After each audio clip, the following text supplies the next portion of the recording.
Recording is on. Muy buenas noches, distinguidas y distinguidos televidentes. Es un verdadero gusto, como siempre, poder saludarlas y saludarlos. Yo soy su amigo y servidor Carlos Vázquez Azuara y también les doy la más cordial de las bienvenidas a una emisión más de Noche de Debate, Análisis a Fondo. Agradezco profundamente la presentación del doctor Carlos García Méndez, titular de este programa, y quien ya nos ha permitido visualizar cuál va a ser el trasfondo de este programa, nuestra y nuestros invitados. Y bueno, yo me permito retomar ya este inicio para comentarles que, como ya lo hemos escuchado, tenemos un programa de primera, como siempre, pensando siempre en ustedes, con los temas de mayor actualidad, pero al final la mejor opinión es de quienes nos sintonizan, de todas y todos los cibernautas que como cada jueves nos complacen con el favor de su sintonía. Y bueno, ya escuchamos el tema de esta noche, bastante interesante, el acceso a la justicia en tiempos de la pandemia. Hemos podido advertir cómo existe precisamente todo un revuelo sobre este acceso a la justicia, sobre precisamente lo que representa la justicia en línea, y también, evidentemente, lo que ha sido ya una demanda generalizada por actores jurídicos, principalmente los litigantes. Veremos en un momento más, en voz de nuestra y nuestros expertos, lo que representa todo este panorama y el reto, evidentemente, ante el aislamiento social. Pero para ello me permito darle la más cordial de las bienvenidas a nuestros invitados y quiero recibir con mucho agrado a la doctora Maribel Luna Martínez, catedrática de la Universidad de Jalapa y abogada postulante. Estimada doctora, muy buenas noches, bienvenida, qué gusto tenerte con nosotros. Muchísimas gracias, mi estimado amigo, doctor Carlos Vázquez Azuara. Muchísimas gracias a nuestro rector, el doctor Carlos García Méndez. Gracias por su bienvenida y por esta cálido tema y cálida lluvia de ideas que vamos a tener el día de hoy, y a nuestra Universidad de Jalapa. Un saludo cordial a mis distinguidos compañeros y colegas que vamos a participar el día de hoy, al doctor Lauro Rodríguez y al doctor José Alfredo Gómez. Buenas noches. Muchísimas gracias, mi estimada doctora Maribel Luna Martínez, te agradecemos tu gentileza y con el mismo agrado recibimos también a otro de nuestros invitados, el doctor Lauro Rodríguez Zamora, investigador del Colegio de Veracruz y catedrático de la Universidad de Jalapa. Estimado doctor y amigo, muy buenas noches, bienvenido. Buenas noches, mi querido Carlos, y un gusto estar con participantes de tan alto nivel. Como siempre, un saludo a nuestro rector y a la audiencia que nos acompaña esta noche. Muchísimas gracias, mi estimado doctor Lauro Rodríguez Zamora. Y de la misma manera, con el mismo agrado, recibimos también a nuestro querido amigo, el doctor José Alfredo Gómez Reyes, investigador nacional del CONACYT, adscrito a la Universidad de Jalapa. Mi estimado amigo Alfredo, muy buenas noches, bienvenido, gracias por estar con nosotros.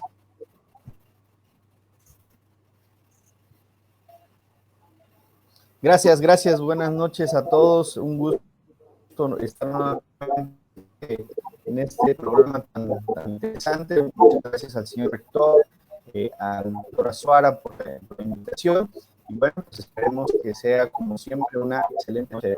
Muchísimas gracias, mi querido Alfredo, te agradecemos como siempre la gentileza de tu asistencia y de tu participación. Para comenzar, queridas y queridos cibernautas, es importante precisamente la pregunta obligada: ¿cuál es aquel tópico que está prácticamente llamando la atención y los reflectores de la opinión pública a nivel local y nacional? Y obviamente, ¿cómo ha afectado esta pandemia del COVID-19 al acceso a la justicia? Hemos leído mucho al respecto, hemos visto ya manifestaciones, hemos tenido a bien conocer la preocupación de consorcios de abogados, entre otros aspectos. Entonces, en ese sentido, la pregunta para nuestra y nuestros invitados, obviamente esta pregunta de rigor: ¿cómo ha afectado la pandemia del COVID-19 el acceso a la justicia? Y comenzaríamos con la doctora Maribel Luna Martínez. Adelante, estimada doctora. Bueno, muchísimas gracias. Evidentemente, pues las afectaciones al acceso a la justicia, creo que todos lo hemos vivido. Desafortunadamente, bueno, pues no, era un tema no previsible, un aspecto sanitario, un aspecto de la salud, donde en consecuencia lógica el límite, las repercusiones judiciales hasta este momento, pues todo el justiciable vive esas secuelas. ¿Cuál es el solo hecho de estar limitado, el que el justiciable pueda presentar una demanda en cualquier materia, y vemos que pues hay muchos derechos que con ellos se van trastocando, como pueden ser los aspectos laborales, los aspectos civiles, los familiares, mercantiles. Encontramos que definitivamente pues las afectaciones son bastante graves, y es preocupante, y creo que apoyo algunas opiniones de los consorcios jurídicos en el sentido de que el mexicano, el ciudadano, y no nada más en nuestro país, sabemos que es un hecho que acontece a nivel mundial, como por ejemplo también sucedió en Europa, también incluso países de América Latina que tienen suspendidos los tribunales, donde está completamente limitado el derecho a un acceso a la justicia. Ciertamente hay iniciativas, hay algunos caminos, algunas alternativas que algunas entidades federativas han tomado, como por ejemplo Quintana Roo, que implementó ipso facto la mediación en línea como una forma de atenuar o disminuir un poco este derecho limitado. Y es preocupante hablar del Estado de Derecho en este momento, porque ya no nada más se trata de decir, bueno, pues estamos confinados, sino que no tenemos un derecho al acceso a la justicia, causando un completo agravio a nuestro artículo 17 constitucional. Y más allá de eso, también encontramos dónde están nuestros derechos humanos, dónde están, y lo pregunto así porque no debemos olvidar que una de las características o de los fundamentales desde los derechos humanos es justamente la interdependencia. Y entonces, ciertamente estamos justificando un derecho humano a la salud, pero ¿y dónde queda el derecho de acceso a la justicia?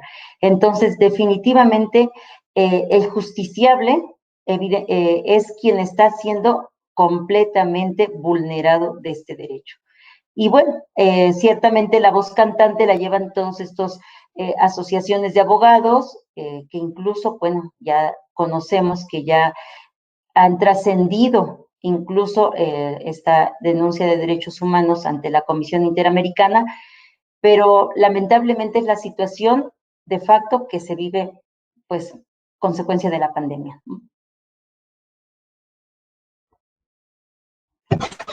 Muchísimas gracias, estimada doctora Maribel Luna. La verdad es que has dicho algo muy interesante y yo lo quiero retomar. He leído en algunas ocasiones que pues se trata de imputar cierta responsabilidad enteramente al Estado, y esto tampoco es así. La pandemia nos tomó de sorpresa a todas y a todos. Lamentablemente tuvieron que cambiar muchas circunstancias en torno a nuestra vida cotidiana, y bueno, muchos sectores todavía no estaban preparados para mudar a una total y absoluta situación tecnológica virtual. Entonces, bueno, pues es evidente que nos ha afectado a todos, y si tiene el Estado que ponderar entre la salud, la vida y el acceso a la justicia, pues tendrá en este ejercicio de ponderación, pues que evidentemente privilegiar la vida y la salud, porque de nada sirve un asunto jurídico ventilado en un juicio si no tendré vida posteriormente para gozar de la sentencia, sea o no favorable. Entonces, esto sí es importante, yo también me pronuncio sobre ello, y bueno, hay medidas que se pueden implementar, pero tampoco podemos satanizar al Estado y decir, bueno, es que ya resuélveme el problema inmediatamente con una varita mágica. Mi querido doctor Lauro Rodríguez Zamora, que también siempre estás muy avesado en cuanto a los contextos actuales, ¿qué opinión te merece? ¿Cómo afectó esta pandemia, evidentemente, al rubro del acceso a la justicia? Adelante, mi querido doctor. Fíjate, Carlos, que el problema que tenemos en este momento, que es a nivel mundial, no únicamente es de este sector, es decir, la violación de derechos humanos no únicamente se da en cuestión de acceso a la justicia, sino también se da en materia de salud, también se da en materia de educación. Es decir, tenemos otros derechos que también han sido mermados por esta situación, y obviamente, lo comentábamos fuera de cámara, nadie estaba preparado para una situación como esta. Lo que ha hecho la pandemia es evidenciar las carencias que tiene el Estado mexicano, y en general todos los estados del mundo tienen carencias. pero en este caso, hablando de México, ha evidenciado las carencias que tenemos en diferentes sectores del quehacer público, y en el caso del acceso a la justicia es uno de ellos. A pesar de que se puedan implementar en este momento, digamos, algunas políticas de emergencia para poder atender a los justiciables, lo cierto es que las capacidades técnicas y tecnológicas que tienen los tribunales no son suficientes, no están preparados para tener este tipo de videoconferencias o de juicios orales. Si ya de por sí, por ejemplo, en el tema penal, los juicios orales representaban un problema porque no tenías los espacios, se construyó el sistema legalmente, pero físicamente no se ha construido todavía. Estamos en ese proceso de que haya los tribunales suficientes, pero además adecuados para poder contender en un sistema de este tipo. Ahora, lleva esto a tener juicios que tengan que ser por la vía tecnológica. Tampoco estamos preparados para esta situación. Obviamente, esto nos agarró desprevenidos a todos. Y por otro lado, lo que vemos es que el Poder Judicial, en primera instancia, debe de atender la salud de su personal.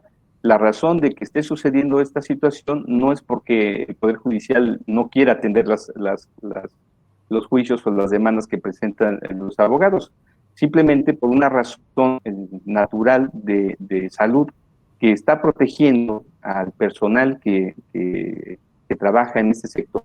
Y debemos de entender que hay personas muy vulnerables que tienen enfermedades de diabetes, de presión alta. Los mismos magistrados son personas que cuando llegan a ser magistrados ya tienen una edad avanzada, no llegan muchos a los 70, algunos sí, hay jóvenes, pero en general ya rebasan los 40 años y son personas de riesgo. Hemos estado viendo sesiones virtuales en donde se atienden 25 temas, por ejemplo, la Suprema Corte, 25 temas, pero nada más transmiten 2 horas, es decir, nada más se tienen 2 o 3 temas y los demás ya no se ven. Estos representan un problema porque ellos también están viendo su protección personal, es decir, tú debes de cumplir lo que debes de hacer porque es tu competencia, porque legalmente es lo que tienes que hacer, pero en ningún lado está marcado que lo tengas que hacer poniendo en peligro tu vida. Entonces, esa es una situación inédita que debemos de entender. Lo primero que está haciendo el Poder Judicial es proteger a su personal, porque si se enferma ese personal o alguien sale positivo, pues tienes que ponerlos en cuarentena no solamente a una persona, sino a todos los que hayan tenido contacto. Y aquí es donde vienen los problemas, es decir, se han tenido que generar guardias y en estas guardias se han tenido que limitar ciertos temas o asuntos que se atienden. Se ha privilegiado el tema penal y el tema familiar por ser importantes, pero en todo lo demás se ha paralizado el Poder Judicial. Y esto nos lleva a diversas reflexiones. Uno, no vamos a cambiar esta situación en los próximos 2 años porque no tenemos una vacuna. Entonces tenemos que transitar hacia, por lo menos ahorita que se está presupuestando o que se va a empezar a hacer el presupuesto del próximo año, se tiene que presupuestar la adquisición de instrumentos tecnológicos para que los juzgados y también los tribunales puedan tener las capacidades para atender la demanda de acceso a la justicia. En tanto no invertamos con lo que se tiene en este momento, es decir, técnicamente lo que se tiene es insuficiente y esa es una realidad. Tampoco la gente está preparada, ¿por qué? Porque nosotros estamos viendo, por ejemplo, que en materia de amparos se están atendiendo asuntos, pero obviamente el documento que se emite o que se hace tiene que esperar la firma del magistrado, o sea, no es una firma digital. Aunque estamos transitando también, por ejemplo, a las presentaciones de esas firmas digitales, que no todos los abogados y no todo el mundo tiene conocimiento de cómo operar en un sistema de este tipo. Y pensemos en los problemas que genera las videoconferencias. Lo vemos, por ejemplo, como ahorita que estamos participando, que si el acceso al internet de mi casa falla, va a fallar ese juicio en el que yo estoy participando. Y vamos a tener dudas sobre lo que se dijo, porque no se grabó bien la voz, o porque hubo eco, o porque simplemente mi internet es de baja capacidad.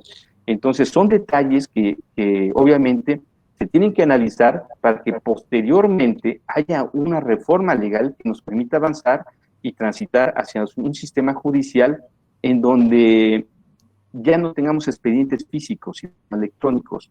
Y eso implica capturar incluso las promociones que hagan los abogados en un sistema informático, cosa que todavía no tenemos en este momento. Hasta aquí dejaría ahorita esta primera intervención. Muchísimas gracias, mi querido doctor Lauro Rodríguez Zamora. Y mira, y quiero retomar un punto relevante de tu intervención. Todo lo que has dicho es correcto. Y efectivamente, nosotros pensamos como justiciables, como actores jurídicos, como titulares de los despachos, porque al igual que como a todos los giros, a los dueños de gimnasios, a los que tienen sus puestos en los parques, a todos nos ha afectado. Pero también habría que pensar, y eso es muy importante, que el personal que administra justicia, que imparte justicia, también va a pensar en sí mismo y en sus familias. Entonces, pensar que se aperture de una manera desmedida para equilibrar la balanza y permitir el acceso a la justicia sería poner en riesgo a mucha gente que también tiene que velar por sus propios intereses y tiene que ser un equilibrio. Y también mencionaste algo muy interesante. Esto nos deberá dar la lección de comenzar a incorporar las tecnologías ya de una manera más contundente. Hemos visto avances, juzgados digitales, el amparo en línea, la justicia en línea administrativa y avances loables, pero esto nos permite advertir que debemos ya apostarle de una manera más contundente. Gracias, mi querido doctor. Mi estimado José Alfredo Gómez Reyes, tú como también en tu antecedente profesional participaste de la justicia federal, fuiste testigo de acciones jurídicas por medios electrónicos, pero también estás del lado del litigio y has podido advertir este contexto. ¿Qué opinión te merece esta afectación al acceso a la justicia derivada precisamente de la pandemia por el COVID-19? Adelante, mi estimado José Alfredo. Gracias, amigo muy, muy amable. Sí, quisiera hacer mi comentario precisamente desde esa perspectiva, hoy como abogado postulante, y justamente comparto el punto que se ha establecido en esta charla, que es precisamente que debemos de pugnar, ¿no?, por el derecho a la salud, no solo del personal que está laborando en los órganos jurisdiccionales, sino también por los propios abogados que acudimos diariamente a los juzgados y a los tribunales citados, ¿no? Sin embargo, no quiero ser negativo en mi comentario, sino precisamente como propio abogado postulante y el sentir de muchos compañeros, creo que no se ha respetado el acuerdo general que establecía precisamente estas restricciones a salir de casa, a la sana distancia, porque justamente en esos acuerdos generales del Consejo de Salud, pues se señalaba, ¿no?, que la justicia sí era una actividad necesaria e indispensable para efectos de que no se vieran mermados los derechos humanos.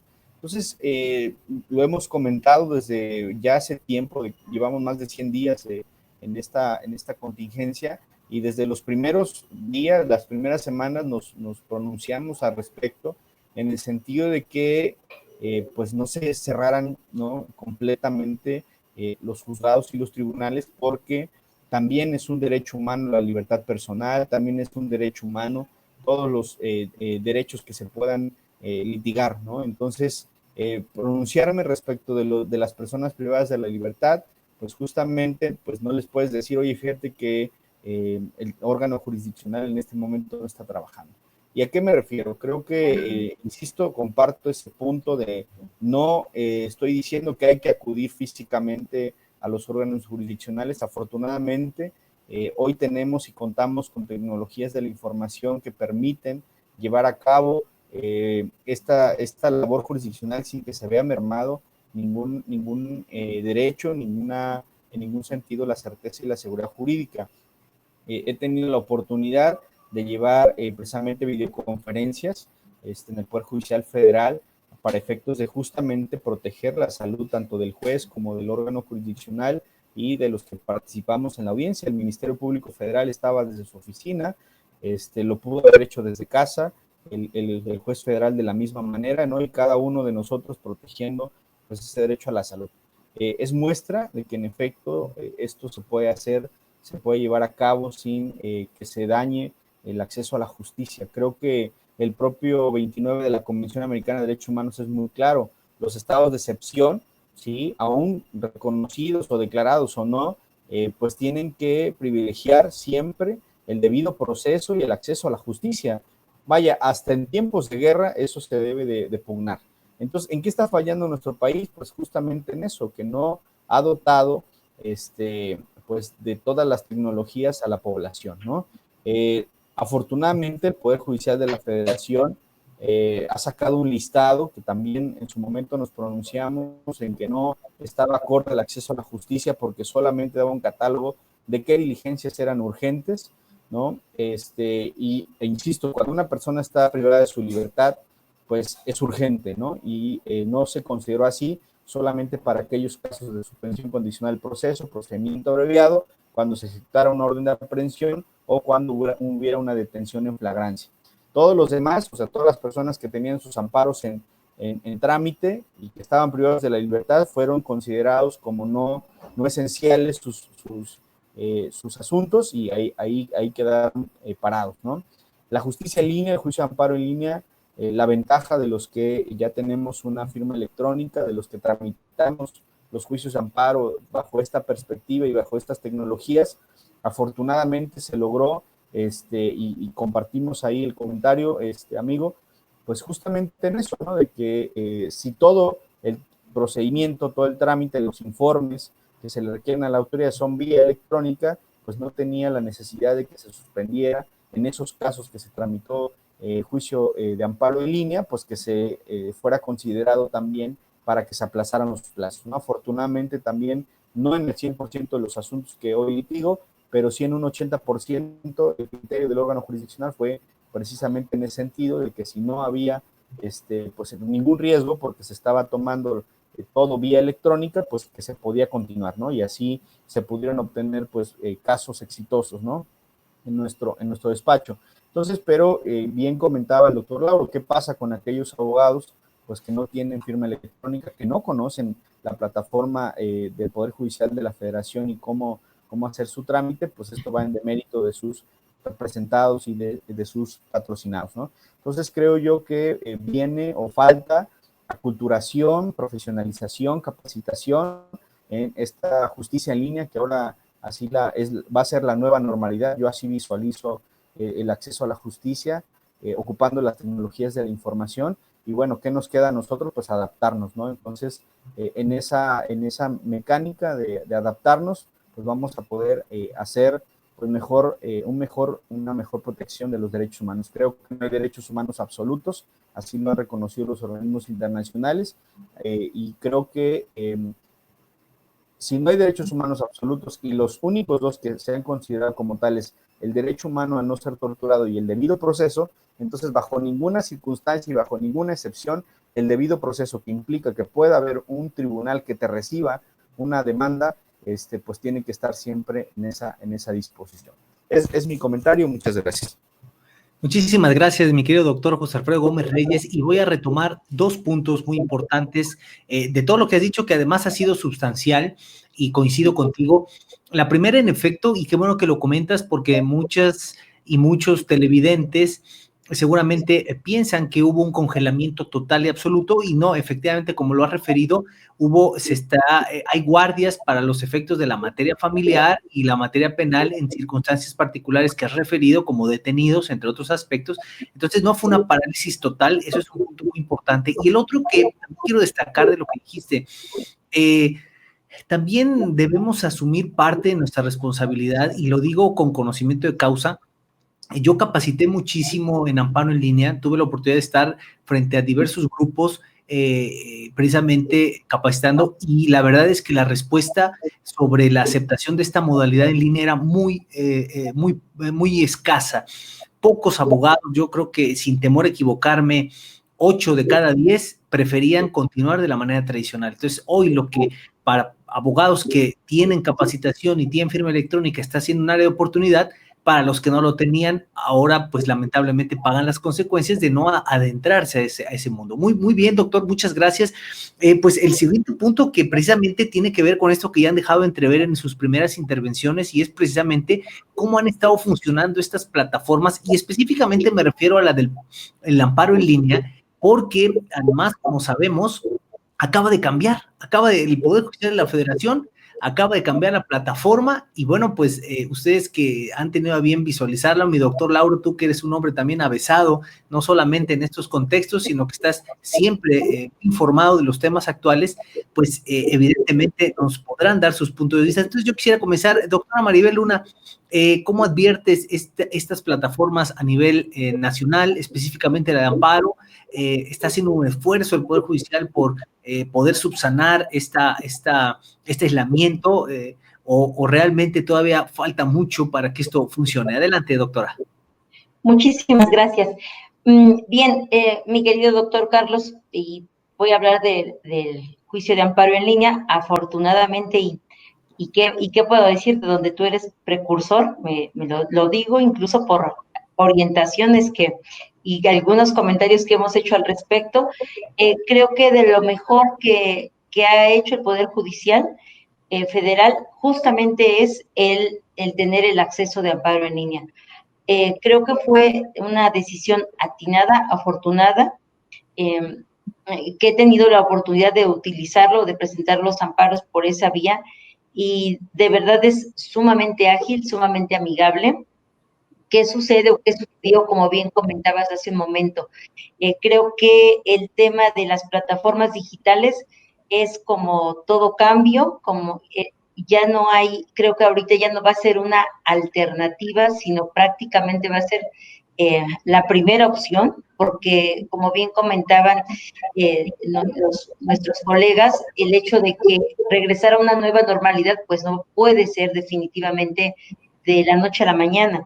Y entonces, considero de las atinadas decisiones del Poder Judicial justamente es la presentación del amparo en línea, que si bien es cierto, sí, efectivamente, y pues quien no tenga una firma electrónica, ¿verdad?, pues puede encontrar de alguna manera ese obstáculo, pero creo que al final de cuentas nos deja un aprendizaje, ¿no? El que estuvo la capacitación por mucho tiempo, hubo los manuales, hubo quienes como tú se interesaron en escribir al respecto un manual para el juicio de amparo en línea y que probablemente ahí se quedó, ¿no? O sea, se quedó en el tintero y de buenas a primeras nadie esperaba una pandemia y pues una de dos, o te capacitas y de lo contrario, pues entonces de alguna manera somos corresponsables, ¿no?, de ese acceso a la justicia, porque si viene un cliente a decirle a su abogado, oye, necesito un amparo y pues no lo sé hacer, bueno, pues entonces ahí hay una corresponsabilidad, considero, de los abogados postulantes. Y bueno, hago un paréntesis, sobre todo porque, bueno, pues nosotros somos formadores de abogados en nuestra casa de estudios, en la Universidad de Jalapa. Creo que este cambio cultural definitivamente pues ya lo tenemos en puerta y creo que es momento, como se hizo en su momento con la impartición de clases, la docencia a través de los medios tecnológicos, que pues lo vamos a tener que ver como una dinámica e incluso adaptarlo como nuestra nueva normalidad, que probablemente en un futuro sea nuestra normalidad, muy probablemente. También, pues, considero que fue oportuno, bueno, dentro de sus posibilidades, el hecho de que también el Poder Judicial del Estado, a partir de este mes, abriera la posibilidad de iniciar asuntos a través de citas. Creo que era de lo que se tenía, porque pues también en nuestro estado, pues teníamos un juzgado digital, pero con funciones muy limitadas, como ya las conocemos, y que, bueno, pedimos a gritos en nuestro estado el hecho de que exista una regulación, un régimen jurídico enfocado a la justicia, donde se comprendan las nuevas tecnologías. Indudablemente hay muchos retos, sobre todo porque hablamos de un código nacional, por ejemplo, si me voy al área penal, Código Nacional de Procedimientos Penales, donde evidentemente, bueno, la federación, considero, ya debiera de estar también buscando cómo establecer las plataformas para poder llevar a cabo los juicios de esa manera. Reitero, creo que en este momento, pues uno de los desahogos que se tuvieron para no vernos cerrados completamente fue el juicio de amparo en línea y, bueno, pues todos los accesos que se tienen a través de estos medios en donde ya se encuentran algunos procedimientos, voy a llamarlo así, ¿no? Algunos procedimientos, porque ciertamente cuando se publicó la lista de lo que iba a ser viable o procedente, pues evidentemente el hecho de que el justiciable a lo mejor no estuviera en esa lista, comprendido en esa lista, pues se consideraba hasta cierto punto, ¿no? Pues discriminado, voy a llamarlo así, en el sentido de que no se comprendía el asunto en ese listado. Y bueno, pues vemos que la herramienta digital, sin duda alguna, fue de lo mejor, considero, que pudo haber hecho el Poder Judicial Federal. Muchísimas gracias, mi querida doctora Maribel Luna, coincido plenamente contigo y ahora esto nos ha dejado una gran escuela que es, bueno, encauzar el esfuerzo al perfeccionamiento de estas plataformas y una capacitación integral. Y en este orden de ideas, mi querido doctor Lauro Rodríguez Zamora, ¿cómo adviertes este panorama? ¿Estamos preparados para, como sociedad, como actores jurídicos, para ya finalmente dar ese paso decisivo, podernos incorporar? Lamentablemente, yo lo he dicho siempre, las plataformas iban a evolucionar en la medida en que nosotros las ocupáramos. ¿A qué Estado le va a interesar mejorar sus plataformas si las ocupa un grupo tan reducido de abogados y representa una inversión muy amplia de dinero? Entonces, bueno, oye, si la ocupa un 10% de la población de abogados, pues así como está la dejo, pero si veo que hay cada vez un mayor impulso de los actores jurídicos, pues eventualmente esta hasta podrá sustituir a la justicia tradicional, pero estaremos preparados para estas visiones. Mi doctor, te dejo el micrófono para que nos complazcas con tu opinión. Así es, mi querido Carlos. Mira, yo pensaría un poquito más en términos de los procedimientos internos que tiene el Poder Judicial. Es decir, no vemos que los ministros y los magistrados estén paralizados, de hecho están trabajando vía virtual. En este sentido, ellos no tienen tanto problema, ellos nada más dan una instrucción a sus jefes de informática que deben de tener una sesión y la van a tener. Los documentos que van a atender les dan a sus secretarios, sus ayudantes, ¿no? Los proyectistas, y van a tener los trabajos avanzados. En realidad, nosotros sabemos que el Poder Judicial cuenta con un aparato de personal muy capaz que labora haciendo proyectos resolutivos para que los superiores puedan firmarlos y defenderlos o presentarlos, porque no son ellos directamente los que talachean.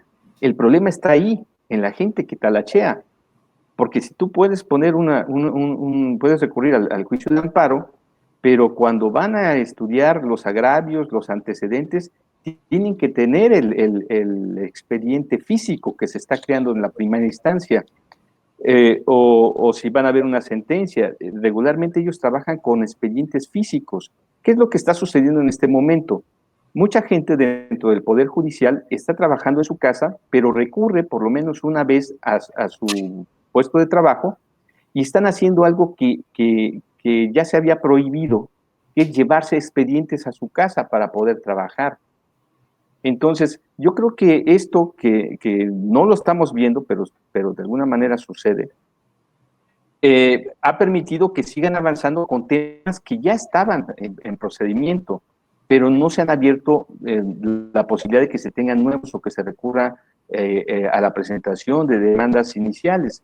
Aquí el tema tecnológico tiene que ver con cómo hago todo un sistema, y este sistema no puede ser únicamente local, es decir, no puede derivar de la iniciativa de una sola entidad federativa. Debe de haber un sistema dentro del Poder Judicial que sea nacional, en el cual desde la primera instancia, desde que estás presentando tú una demanda o una querella, desde ese momento empiecen a ser integrados a un sistema electrónico, y ya lo hay, pero es un sistema que todavía tiene muchas deficiencias, que todavía te permite presentar documentos físicos.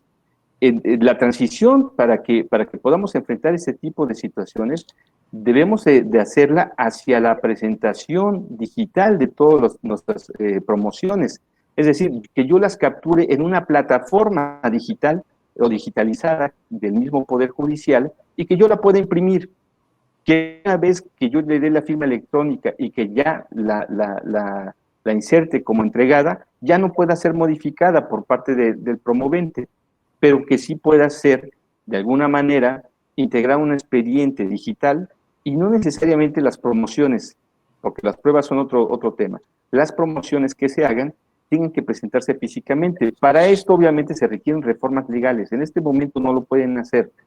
Si no se hacen esas reformas legales para que los procedimientos puedan atenderse de manera digital, obviamente la mayoría, porque así somos los mexicanos, dudamos de la tecnología y dudamos de que nos puedan hacer, o pensamos que nos pueden hacer chanchullo en el trámite, preferimos las cosas físicas, preferimos ir nosotros. El asunto es que en este momento no estamos preparados porque tenemos tribunales y tenemos instalaciones inadecuadas, en donde la gente trabaja de manera hacinada, en donde tú tienes que ir como promovente, como abogado postulante, tienes que estar a veces parado frente a quien está llevando las actuaciones, con otras personas alrededor, es decir, no tienes espacios para que tú puedas realmente estar con seguridad de que no solo estás promoviendo derecho, sino que además, por otro lado, te estás arriesgando la vida, porque no solamente es de los trabajadores, sino de los abogados que van a los tribunales a hacer sus trámites. Entonces, yo creo que esta pandemia lo que está dejando en claro es que la utilización de la herramienta digital va a transitar hacia digamos, un sistema nacional en donde desde la primera instancia podamos empezar a eliminar la documentitis que tenemos, ¿no? Que además, y después cuando vas ya a la segunda o vas al amparo, las copias que te piden, ¿no? Ya no vas a necesitar estar sacando copias para todo y tener un montón de documentos físicos, porque hoy vemos los mamotretos de los documentos, los expedientes, cómo se forman. Y ahí es donde los trabajadores, los que hacen la talacha, los magistrados y los ministros, tienen un problema. Tienen que asistir presencialmente para atender los documentos, revisarlos en su lugar. Si nosotros ponemos atención a los procedimientos, no de los que dan la cara, sino de los que hacen el trabajo abajo, ahí es donde tenemos la restricción en este momento. Ahí es donde el personal se le ha dicho, quédate en tu casa porque no puedo tener a todos aquí al mismo tiempo trabajando. Y ahí es donde, obviamente, la máquina dejó de funcionar. No, les digo, yo entiendo que sí hay una violación de derecho humano en términos de acceso a la justicia, pero no es porque se quiera, es porque no se puede. En ese sentido, no se debe en este momento, porque lo más importante es un derecho humano que es esencial, es el derecho humano a la vida. Y en el momento que tu trabajo se convierte en un trabajo de riesgo, en donde puedes perder la vida por realizar tu trabajo, las cosas cambian. Yo creo que lamentablemente estamos en una situación de crisis y esta crisis no se va a resolver, lo hemos platicado en otros foros, no se va a resolver en 14 meses, hasta que llegue una vacuna, que más o menos es lo que se espera que pudiera estar disponible, y métele otros 10 meses para que llegue a México. Estamos hablando de 2 años, por lo menos, para que vivamos en esta situación. Y en esta circunstancia, en 2 años, hoy deben de estar los hacedores de política pública junto con el Poder Judicial diseñando la estrategia para atender la crisis en el siguiente año, para adquirir los instrumentos tecnológicos en este momento y para hacer las reformas necesarias para que esto, cuando una vez que pase la crisis y ya tengamos tengamos vacunas y tengamos antídotos contra este virus, ya se quede una plataforma tecnológica que surgió en la emergencia, pero que va a hacer que transite a que sea más expedito el acceso a la justicia. Muy bien, mi querido doctor, muy interesante el punto de vista que nos expresaste, y yo quiero retomar algo que además es trascendente de tu exposición. Gran parte de los problemas también del funcionamiento de las plataformas están al interior, tienes toda la razón. Uno pudiera pensar que ya el Poder Judicial Federal presentó la plataforma y que, bueno, pues el que se capacita la podrá usar, pero me tocó, y saco el ejemplo a colación, había juzgado distrito de los amparos en línea que yo promovía, que imprimían lo que yo mandaba en formato PDF, lo escaneaban y lo volvían a subir. Pero en otro juzgado de distrito, simplemente el archivo PDF que yo enviaba, le ponían obviamente su encriptación, su cadena, y luego al expediente. Entonces se me ocurre consultar y dicen, no, es que no podemos pasar, lo que usted nos manda no lo podemos integrar digitalmente directo, porque no puede haber alteración. Entonces lo que hacemos es imprimirlo y volverlo a escanear. Pero en otros juzgados decían, bueno, no, así como llega el archivo, lo encriptamos, ¿para qué vamos a hacer? Si yo les mando una demanda de amparo de 60 fojas, ahí tienes al personal escaneando 60 fojas, cuando yo les mando el PDF, que puede ser, y bajo el argumento de que ellos necesitan, según la ley de amparo, y esto es así, la versión impresa y la versión digital al mismo tiempo. Bueno, manden a imprimir el PDF, pero eso ya es cuestión de ellos. Había juzgados donde a mí me ponían en anexo, en PDF, pruebas o documentos que enviaba la autoridad responsable en informe previo, pero los otros juzgados no lo ponían. Entonces yo en una ocasión presenté una queja y dije, la ley dice que el expediente físico deberá ser idéntico al electrónico, y ustedes aquí no me pusieron lo que viene en el físico. Y la realidad fue que no lo querían escanear, subir, porque era una talachota. Entonces, como bien comentas, doctor, no solamente es del exterior, ahí falta capacitación del interior, falta que, como bien comentas, se adiestren procesos, y yo creo, y lo has dicho acertadamente, este ya debe de ser nuestro nuevo paradigma de justicia. Ya no podríamos pensar que vamos a regresar, ahora que haya la vacuna, que bien refieres que puede ser un promedio de 2 años, en que nos llegue físicamente al brazo, o sea, no podemos pensar que después de eso hay que seguir promoviendo en papel. Gracias, mi querido doctor Lauro, mi querido doctor Alfredo Reyes, muy interesante lo que han hecho nuestros amigos, la doctora Maribel Luna y el doctor Lauro Rodríguez, y quisiéramos escuchar tu punto de vista también como un promovente constante de precisamente el amparo en línea, y a la luz de que ahora la plataforma nos la cambiaron, y que dicho sea de paso, lo digo como un reclamo respetuoso, por supuesto, el cambio la trae muy, muy deteriorada, ya no te muestra los expedientes completos, ya no te da la opción de incidencias. Yo creo que hubo tanta incidencia que dijeron, ya córtale las incidencias, porque tenemos a media población quejándose de la plataforma, quitaron la atención, quitaron las incidencias, y el expediente ya no se ve completo. Yo veo expedientes y solo me deja ver partes antiguas del 2019, ya del 2020 nada, y bueno, se ven repetidos los expedientes. O sea, una cuestión que personalmente pienso que estaba mejor como estaba antes de que la cambiaran ahorita. Pero bueno, mi doctor, te dejo el micrófono, te agradezco la gentileza y adelante. Gracias.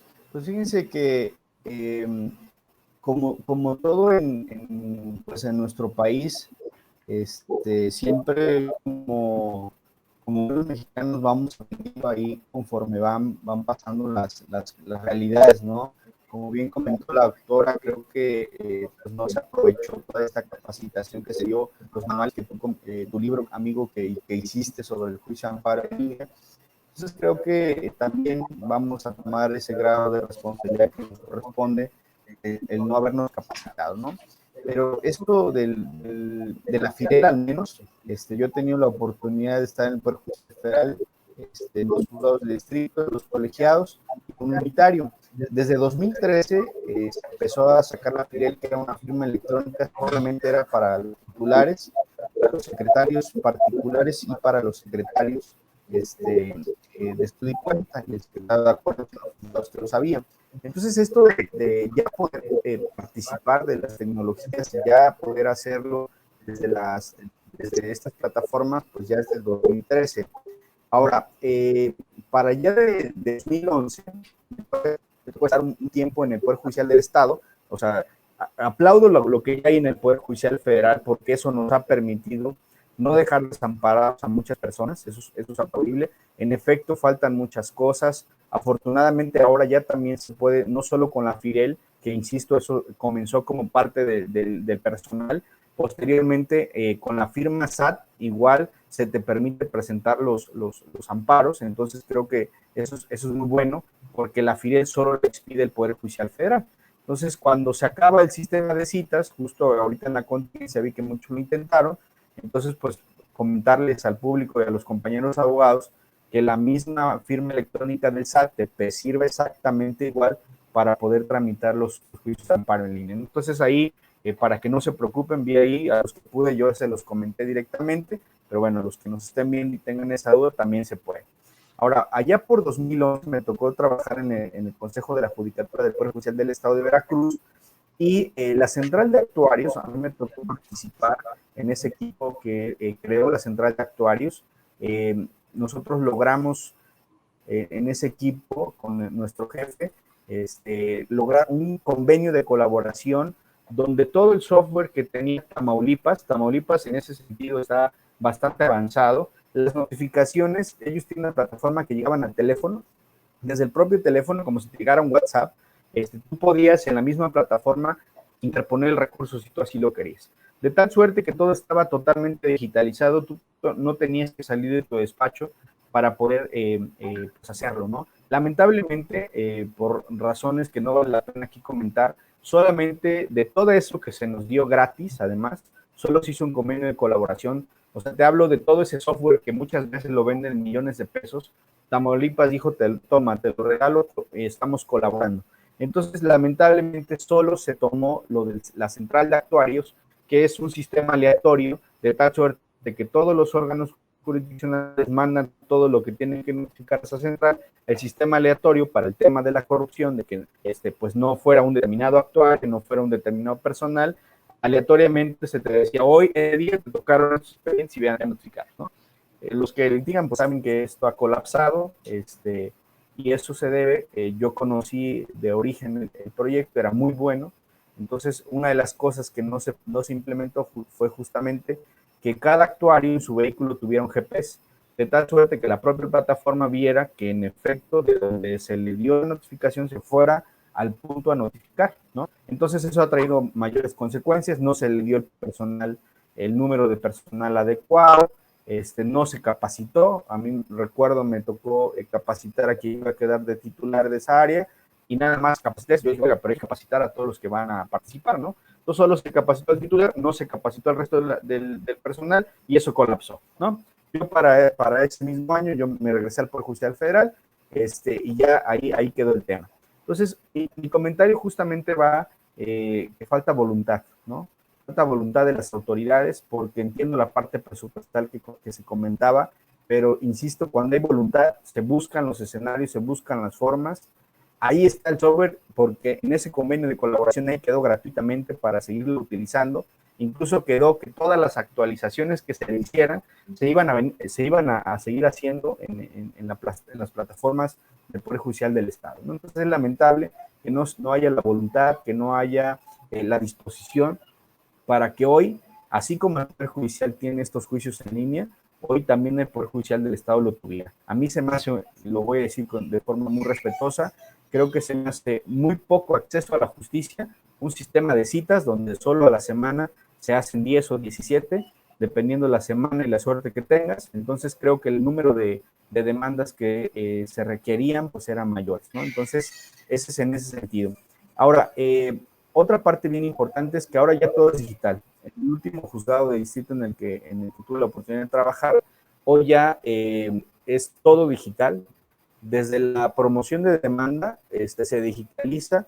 Cuando la autoridad responsable manda esos volúmenes tan grandes de expedientes, todo se digitaliza de tal suerte que el secretario de acuerdos, el secretario de estudio y cuenta desde casa puede bajar todo el expediente de forma digital, puede proyectar su resolución, puede proyectar su acuerdo. Es decir, hoy tenemos en el Poder Judicial de la Federación, afortunadamente, el 100% de los juicios en línea. Y no solo me refiero a los de amparo, todo está ya en el Poder Judicial Federal por acuerdo general que se digitalice automáticamente.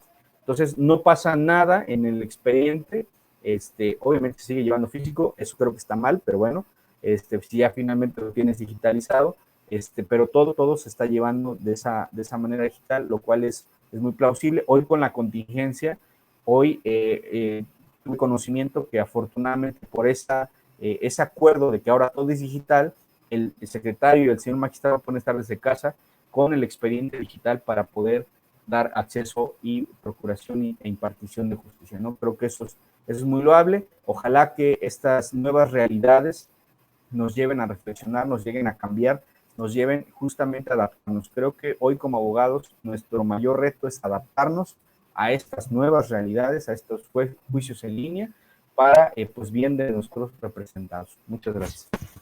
Muy bien, mi querido doctor José Alfredo, te agradezco el comentario y quiero abonar algo porque es muy interesante. Tiene que ser un cambio integral, estimadas y estimados asistentes y querida y queridos invitados, porque les comparto lo que pasa en la actualidad. Yo acabo de promover el impulso procesal de un juicio que estaba congelado en línea, a pesar de que es un juicio 100% en línea, y promuevo, y me contesta el federal, sí, efectivamente ya habíamos mandado el oficio de notificación, pero no hemos podido notificar. Tiene 3 meses que no han podido notificar. Luego entonces gírese de nuevo. ¿Gírese de nuevo para qué? Para que tampoco puedan notificar, porque para empezar, a la autoridad responsable ni está por la pandemia.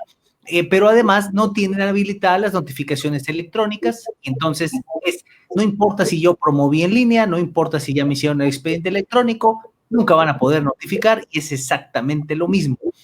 Y después, nosotros como litigantes le tenemos miedo a las notificaciones electrónicas porque pensamos que no vamos a ver el correo cuando ni siquiera es por correo electrónico, sino es a través del portal, pero tenemos miedo de no revisar el portal y que el término comience a correr después de 2 días, como dice la jurisprudencia. Y entonces, si no hay notificaciones electrónicas, si no nosotros promovemos todo digital, queremos que la autoridad siga promoviendo y la autoridad responsable, en el caso del amparo, también lo sigue haciendo de manera tradicional, no importa qué tan avanzada esté la plataforma, si no avanza todo al mismo ritmo. Yo pienso, si la autoridad responsable en el asunto que yo llevo tuviera notificaciones electrónicas y posibilidades de notificarse por esa vía, ya hubiera avanzado el asunto y ellos hubieran rendido lo que deberían rendir o manifestar lo conducente, pero no lo tenemos. Entonces, coincido contigo, Alfredo, es una cuestión donde hay que avanzar en todas las aristas, en todas, no solamente en el sistema. Y efectivamente nosotros tuvimos una pequeña aplicación que por cierto se anunció como un bombo y platillo y ahora ya la bajaron del Poder Judicial, pero estaba todavía hace como 1 año. Y era una aplicación maravillosa que era como tipo Facebook, llegaba un acuerdo a tu expediente y te notificaba con un globito en tu celular. Nunca sirvió, no funcionó, yo la descargué varias veces, la utilicé para capacitar, nunca se pudo entrar y al final dicen que invirtieron mucho dinero, eso sí no me consta, pero bueno, efectivamente, yo creo, y con esto yo también cierro lo que estoy expresando de lo que deriva de ustedes, yo creo que si tuviéramos en el ámbito jurisdiccional federal la idea, la creatividad tan extraordinaria que tiene Uber, que puedes ver la motito, cómo llega tu comida, desde donde la mandan, te va notificando el envío, o las compras en línea para el seguimiento de tu paquete y las devoluciones, o sea, toda esa inventiva comercial trasladada al ámbito jurisdiccional, haríamos maravillas. O sea, esto que estamos haciendo ustedes y yo en audiencia ya sería un avance, pero bueno, todavía necesitamos cambiar el chip. Yo creo que eso es lo más complicado, que en derecho creemos que si no hay una rigurosa formalidad donde todo tiene que ir sellado, firmado y en papel, nunca vamos a avanzar. Pero bueno, muy interesante. Estimados amigos, pues realmente es muy enriquecedor escucharlos a ustedes que tienen no solo la experiencia, sino también empapados siempre de los temas de mayor actualidad. Y yo quisiera preguntarles ya como parte final de esta noche de debate, como esta última pregunta, ¿hacia dónde vamos con esta visión? ¿Realmente hay futuro para esta actividad en línea en el ámbito de la justicia? ¿Podremos, si el Estado hace lo que le corresponde y nosotros los actores jurídicos también hacemos lo que nos corresponde, podremos ver ese avance a corto, mediano y largo plazo? ¿O verdaderamente será algo que por la pandemia se agudiza, pero eventualmente seguirá esa dependencia tan arraigada? ¿Qué podemos visualizar en un panorama a corto, mediano y largo plazo? Comenzamos, mi querida doctora Maribel Luna. Adelante. Ok, así es, mi querido doctor Carlos. Como bien comentas, para cerrar, y bueno, retomo esta parte que comentabas al final, si fuéramos como Uber, ¿no? O si fuéramos como a lo mejor como la tecnología que tiene la iniciativa privada. Y efectivamente creo que en estos momentos, como decía el genio Einstein, solo en estos momentos críticos la imaginación va a poder más que el conocimiento. Y bueno, de ahí te retomo exactamente, ¿no? El que creo que todos, me siento incluso con el obligada moralmente a pensar, bueno, ¿cómo vamos a poder eh, implementar o cuál sería el modelo perfecto? Y bueno, en mi imaginación o en ese echar a volar la imaginación, creo conveniente el hecho de proponer una agenda política, considero oportuno, pero no en una agenda política como la que estamos acostumbrados del Ejecutivo, sino una agenda política donde efectivamente los tres poderes, porque definitivamente requerimos la, esa sinergia de los tres poderes. Estamos acostumbrados a decir, bueno, pues es que cada poder es autónomo, independiente entre ellos, etcétera. Pero creo que ahorita para trabajar a lo mejor en un modelo mucho más efectivo sí necesitamos esa agenda política. ¿En qué sentido? Requerimos definitivamente, ya tenemos dos juicios en línea bien implementados, voy a llamarlo así, que es el de amparo y el justicia en línea administrativa, que sería para el caso de la competencia federal. Pero bueno, creo que es oportuno el poder idealizar o formular un código procesal electrónico o para el juicio electrónico, eh, donde evidentemente requerimos la legislación idónea para poder tener el acceso a, que eso fue lo que uno de los aprendizajes considero que tenemos con el juzgado digital del fuero común, ¿no? ¿Por qué? Porque pues no lo tenemos previsto como tal en una legislación, por lo tanto, pues no es tan efectivo como debería de serlo, ¿no? O como ya para estas fechas debió de serlo. También necesitamos, evidentemente, la intervención del poder del poder ejecutivo, por el solo hecho de que, bueno, pues es quien tiene principalmente el contacto con la población, el que conoce todas estas problemáticas sociales, y que, bueno, pues hablar de una nueva normalidad también va, se me ocurre, ¿no? El hablar de una posible sectorización, evidentemente no va a ser nada sano y no sería nada sano ni tampoco responsable el decir, bueno, pues con tal fecha regresan regresamos a las actividades y se aglutina miles de gentes, ¿no? Entonces, no sería tampoco responsable. Entonces, en mi opinión, considero que es el momento oportuno para proponer una agenda política coordinada por los tres poderes y evidentemente ya sea en el fuero común o en el fuero federal, y ya estar proponiendo un diseño de un código procesal electrónico. Incluso habría que ver los alcances, ¿no? Los alcances porque, bueno, pues estamos acostumbrados en nuestro país a tener juicios, códigos adjetivos por materia, y bueno, eso también hace muy complejo el estar, voy a llamarlo así, ¿no? Segmentando. Entonces, bueno, en mi opinión, creo que es el tener una agenda normativa, organizativa y evidentemente donde la tecnología, pues, lleve la delantera, sobre todo porque también hace un momento comentaban, bueno, ¿cómo puedo notificar a la autoridad responsable? Y evidentemente, ¿cómo, aun cuando puede haber cierto acceso a la justicia, si las autoridades responsables no pueden recibir notificaciones por vía electrónica, bueno, pues regresamos. Entonces, por eso creo que hace falta un modelo integrador en ese sentido. Y bueno, pues hay unas áreas por ahí un poco olvidadas que no quisiera dejar de mencionar.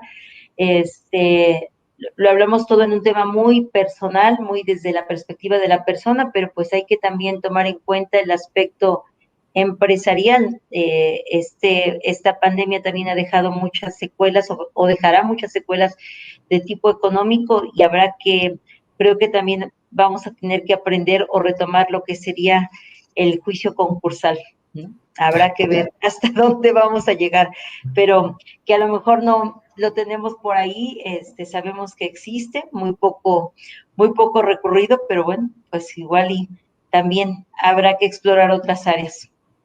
No, muy bien, mi querida doctora, muy, muy importante lo que acabas de mencionar y lamentablemente los concursos pues mercantiles van a tener un auge, empresas de más de 20 años lamentablemente han sucumbido y esto es terrible, lo digo con un sentido precisamente como espectador, empresas a las que nosotros acudíamos de años, lamentablemente han cerrado y esto es terrible, la pandemia nos ha afectado muchísimo. Y retomando también lo que dijiste hace un instante, la idea de una legislación procesal en materia digital, que actualmente lo que tenemos pues son acuerdos generales, disposiciones generales y sí vestigios de cuestiones en línea, pero que típicamente vamos aprendiendo con el ensayo y el error, ¿no? Nunca ninguna legislación nos lleva de la mano y coincido ampliamente contigo y esto lo digo también públicamente, qué bien estaría la idea de una plataforma universal, porque lamentablemente vamos a un estado y tienen su plataforma y su firma, vamos a la federación y tienen o la de Hacienda o también su firma, vamos a otros estados, a otras plataformas y cada una hay que aprender, hay que estudiar la plataforma, hay que hacer nuestros trámites y hay que empezar a capacitarnos y eso desincentiva. Eventualmente el Estado deberá mudar a una plataforma universal donde estén integrados tanto los tribunales de los estados como la propia federación, no tengamos que estar casi estudiando informática para poder entrar a cada una con su legislación y sus reglas, pues evidentemente ya se vuelve hasta especializado en el contexto, ya el abogado digital ya muchos no le van a querer entrar y mejor siguen con el papel. O sea, eso tiene que cambiar. Gracias, mi querida doctora. Mi querido doctor Lauro Rodríguez, ¿cómo ves este panorama? Realmente hay todo un alcance, algunos expertos dirían escabroso de lo que vamos a ver a mediano y largo plazo, y el ámbito de la justicia deberá entrarle a esa modificación. Te dejo el uso del micrófono, mi querido doctor. Gracias, mi querido Carlos. La verdad es que se han dicho aquí cosas muy interesantes. ¿Hacia dónde vamos? En primera instancia, como decía la doctora Maribel, los poderes deben de participar. Y en este sentido, cualquier reforma que se promueva para que podamos pasar a la digitalización del acceso a la justicia, va a requerir recursos. Lo comentaba hace un momento.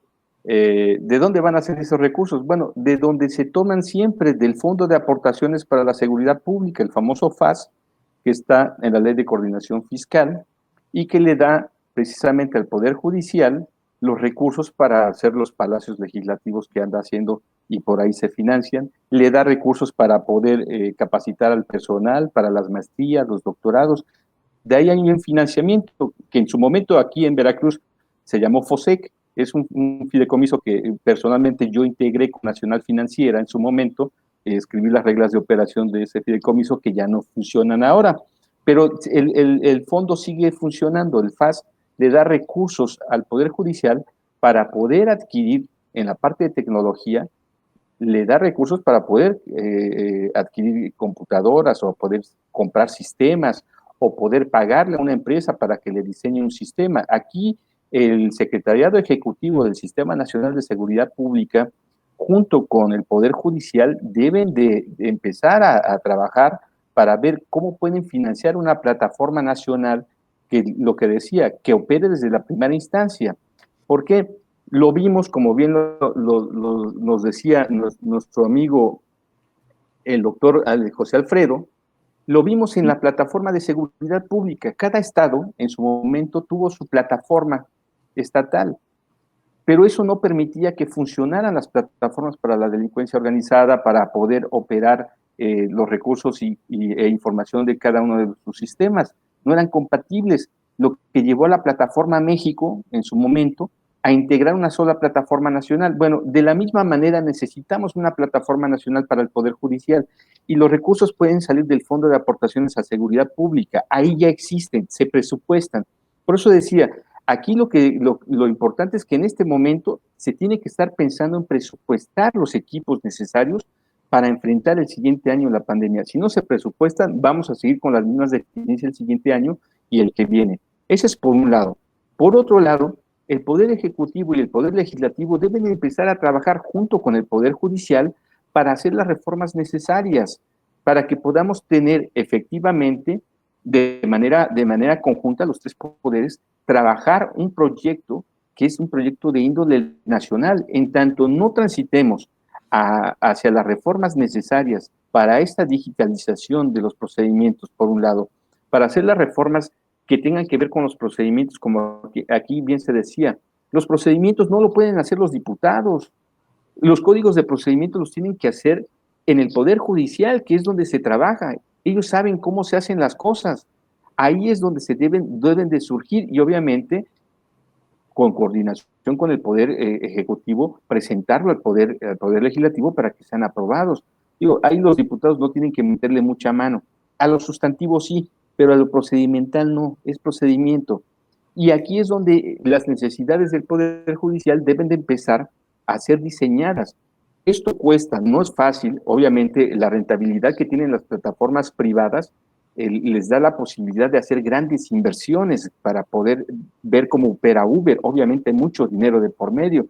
Cuando vemos una plataforma como la que estamos utilizando en este momento, como las plataformas, lo comentamos en algún momento, las plataformas como Zoom, que ya cuesta en el mercado 38 mil millones de dólares. Es decir, para poder acceder a estas plataformas, el Poder Judicial requiere contratar especialistas que le permitan hacer un planteamiento de esta característica, y eso cuesta una millonada de pesos. O sea, no es un monto pequeño, es un monto que implica recurso humano, recurso tecnológico y recurso, obviamente, de software, de diseño. Por ahí se debe transitar. Esa es digamos que la parte de política pública que tenemos que promover a la de ya. Y yo no veo que se esté haciendo, yo no veo que se esté dialogando en ese sentido. Y por otro lado, tenemos que empezar también, desde el punto ya de vista académico, a trabajar con los estudiantes. La reforma de los diseños curriculares en las escuelas va a ser fundamental, porque precisamente, como bien se decía aquí, no tenemos en el derecho ya un derecho súper especializado por tema, en donde tiene su área sustantiva y su procedimental cada uno de los temas, y se ha vuelto realmente un problema. Un abogado integral no lo vas a encontrar que sea todólogo. Te tienes que especializar a fuerza. Digo, no está mal, pero cada vez hemos atomizado, y ya empiezan a salir nuevos temas y se vuelve a atomizar, ¿no? Entonces, yo creo que tenemos mucho que hacer también desde la academia para hacer propuestas. Obviamente la investigación debe de empezar a tomar este tema para poder ir promoviendo la agenda pública que nos lleve a las reformas necesarias. Yo creo que por ahí tenemos que pensar en esos pasos, trabajar lo académico desde la investigación para ver qué es lo que se requiere, qué problemas existen, las reformas a los diseños curriculares, pero simultáneamente, ¿de dónde van a salir los recursos? Lamentable en este país es que siempre proponemos cosas que son de maravilla. Somos el país que más propuestas hace en materia de reforma jurídica, son excelentes, y decía don Gonzalo Aguirre Beltrán, ese famoso antropólogo veracruzano, que aquí teníamos en México la mejor legislación del mundo, pero que no era positiva, es decir, que no se cumplía. Eso es lo que tenemos que hacer, una legislación que sí se cumpla, y ahí es donde tenemos que trabajar para que podamos bajar esta herramienta tecnológica para cuestiones de crisis. Obviamente implica reformas constitucionales, porque en este momento estamos operando como un estado de excepción sin que se haya declarado el estado de excepción. Es decir, ahí tenemos un problema. Sí tenemos posibilidades legales para operar en estado de excepción, pero en este momento que lo estamos viviendo no está en la Constitución, requerimos reforma. Ahí es donde tenemos que transitar. Por un lado, la reforma que es legal, por otro lado, la propuesta política de administración de los recursos y de diseño de lo que requerimos. Yo creo que por ese planteamiento es en el que debemos transitar. Ahora, que suceda, eso es otra cosa. Lo expresamos aquí, qué es lo que se necesita, pero ¿será que nuestras autoridades actuales saben qué es lo que se necesita? Y ahí yo creo que lo estoy dudando mucho.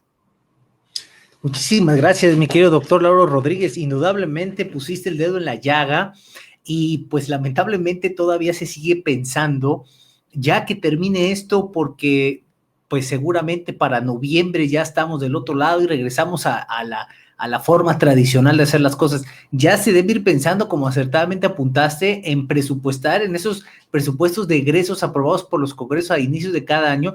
Ya se tiene que ir visualizando el paquete de recursos destinado para el fortalecimiento de las tecnologías en muchos rubros, y el ámbito del acceso a la justicia no será la excepción. Si empezando este año y viendo estos ejercicios fiscales presupuestados y aprobados no se advierten esas partidas especiales, lo único que podremos vaticinar es que seguiremos con un eventual colapso hasta en tanto no haya esa vacuna que bien refieres, todavía es incierta en cuanto a su temporalidad, y de que llegue a los brazos de todas y todos los mexicanos, pues todavía hay un camino largo. Gracias, mi doctor Lauro, indudablemente una visión bastante realista y además pues que nos permite tener conciencia de lo que puede ocurrir. Mi doctor José Alfredo Gómez Reyes, indudablemente estamos en presencia de un tema bastante interesante, no solo para la comunidad académica ni para los actores jurídicos, sino también para los justiciables y para todo el aparato de justicia.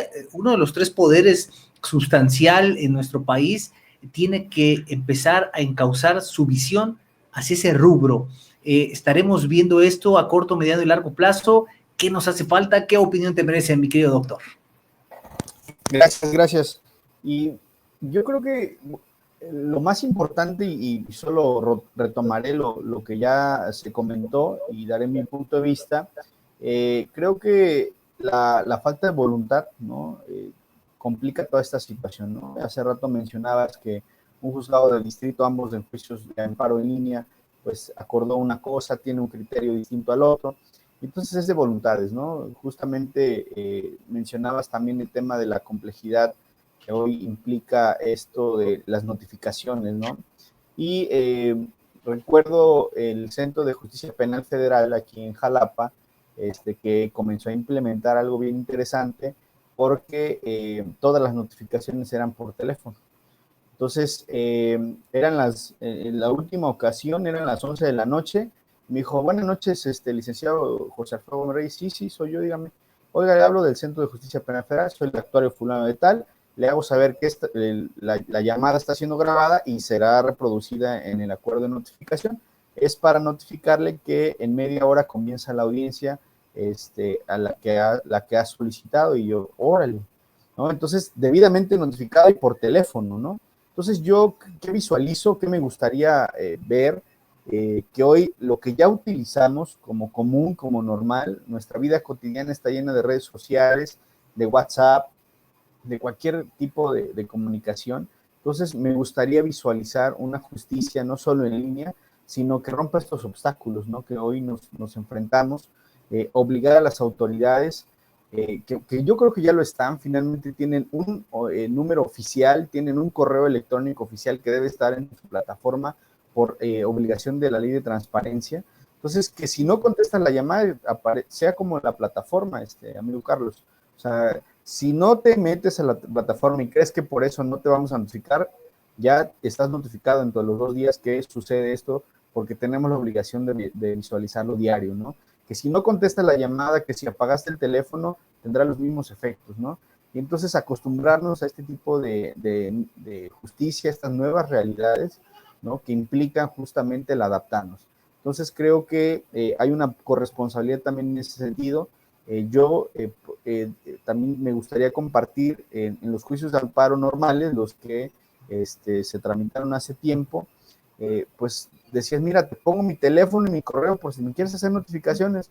Algún tribunal hasta como que se burló, dijo, no, pues eso no es, en amparo normal, pues esto no es una vía de notificación, ¿no? Y otro tribunal dijo, no, pues en efecto tú me autorizaste y ahí va, ¿no?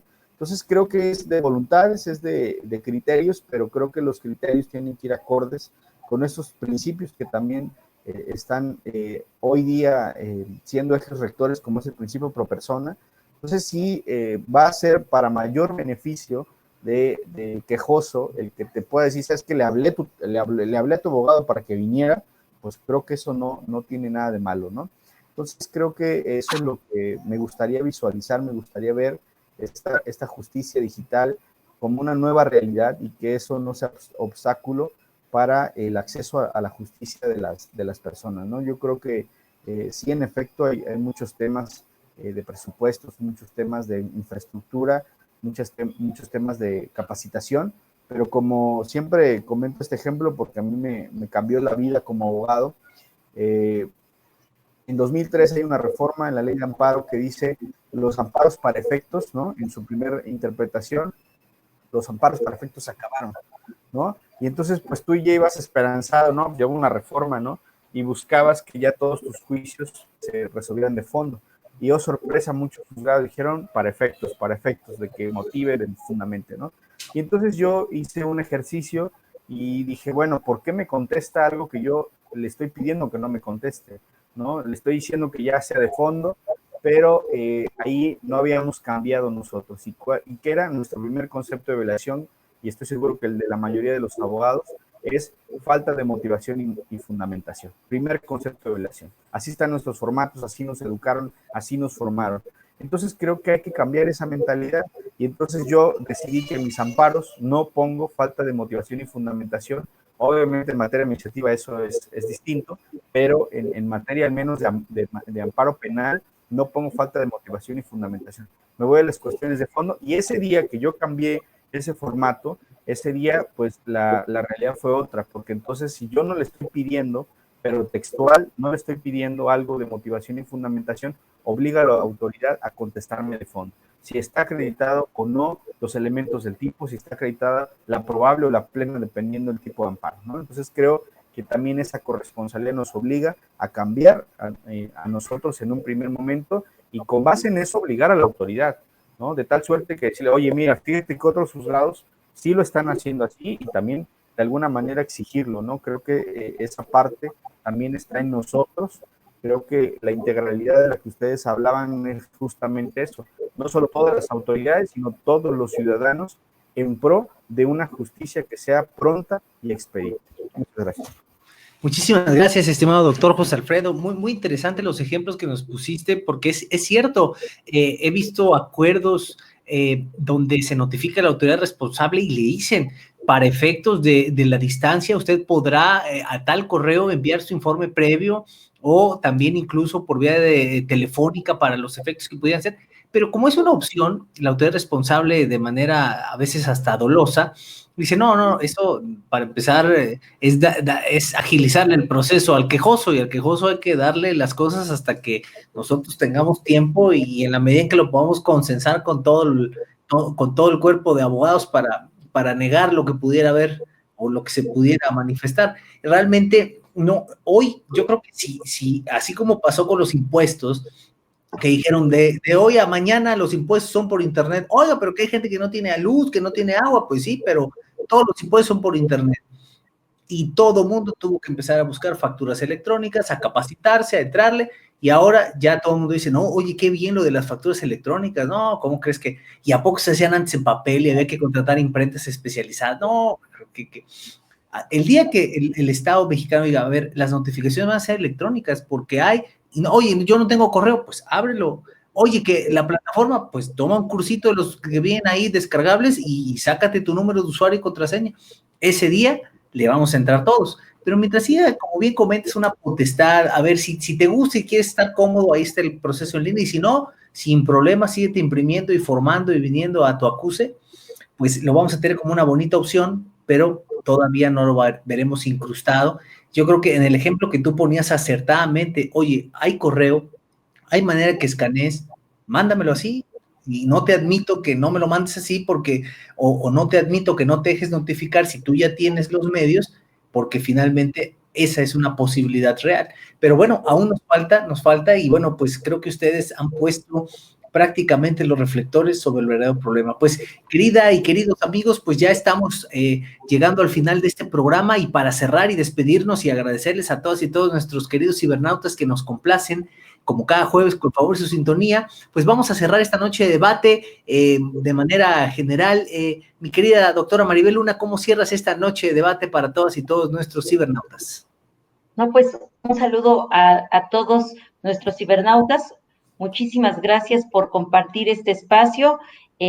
Mucho gusto, doctor Lauro Rodríguez, doctor José Alfredo Gómez y mi querido y estimado doctor Carlos Azuara. Un gusto haber compartido y también Un saludo a nuestro rector, al doctor Carlos García Méndez. Que pasen muy buena noche y un saludo a todos. Muchísimas gracias, mi estimada doctora Maribel Luna. Siempre un verdadero honor y un placer saludarte y tenerte con nosotros en esta noche de debate, que seguramente no será la última, y te agradecemos siempre tu gentileza. Mi querido doctor Lauro Rodríguez Zamora, ¿cómo te despides de esta noche de debate? Y también agradecerte tu gentileza esta noche de debate. Bueno, te voy a robar una expresión tuya. La verdad es que te agradezco de invitarme porque este fue un panel de lujo con los invitados que hemos tenido, la verdad, muy alto nivel. Y obviamente yo creo que todos debemos adaptarnos a la nueva circunstancia. Un ejemplo personal rápido que doy, dicen, el coronavirus se te pega en el pelo, pues la solución rápida es córtate el pelo, porque es un riesgo. Entonces, ¿qué tenemos que hacer? Tenemos que trabajar precisamente tomando las decisiones adecuadas para la circunstancia que estamos viviendo. Y yo creo que si nosotros hacemos eso en nuestra vida, pues vamos a llegar aquí a los próximos 2 años que tenemos que esperar la vacuna, porque habemos algunos que si salimos y nos dan, nos va a matar.